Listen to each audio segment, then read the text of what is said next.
উপদেষ্টা আসিফ মাহমুদ সজীব ভুঁইয়া লিখেছেন, হাসিনা সরকারের পতনের পর কি কথা হয়েছিল তারেক রহমানের সঙ্গে।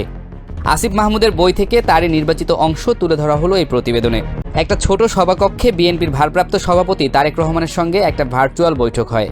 মানবজমিন পত্রিকার সাংবাদিক এহসান মাহমুদ এবং আমাদের পক্ষ থেকে আরিফুল ইসলাম আবেদুল মূলত ওই বৈঠকের আয়োজন করেছিলেন। সে বৈঠকে আমি, নাহিদ ভাই, মাহফুজ ভাই ও নাছির ভাই ছিলাম। তারেক রহমানকে আমরা অন্তর্বর্তীকালীন জাতীয় সরকারের প্রস্তাব দেই এবং বিএনপিকে সেই সরকারে অংশগ্রহণের আহ্বান জানাই। আমাদের প্রস্তাব ছিল জাতীয় সরকারে 50% রাজনৈতিক দলের এবং 50% সুশীল সমাজ ও শিক্ষার্থীদের প্রতিনিধি থাকবেন।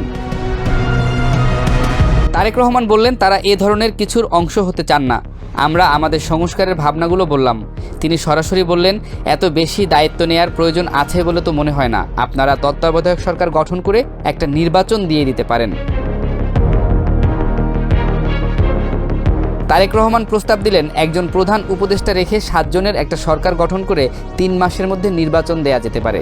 তাকে বললাম, আমরা জাতীয় সরকারই গঠন করতে চাই। বিএনপি সরকারে এলে সরকার স্বয়ংসম্পূর্ণ হয়। তারেক রহমান 7 জনের তত্ত্বাবধায়ক সরকার গঠনের ব্যাপারেই বেশি আগ্রহী ছিলেন। তারেক রহমানকে আমরা জানালাম যে অধ্যাপক মোহাম্মদ ইউনূসের সঙ্গে আমাদের যোগাযোগ হয়েছে।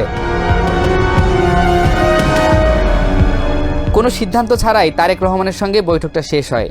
পরে এহসান মাহমুদ আর আরিফুল ইসলাম আবিদকে কিছুটা ক্ষুব্ধ স্বরে বললাম, আমাদের পরামর্শ না নিয়ে তারা কেন এমন একটা বৈঠকের আয়োজন করলেন। আমরা বিএনপির মনোভাব বুঝে গেলাম, তারা জাতীয় সরকারে আসবে না।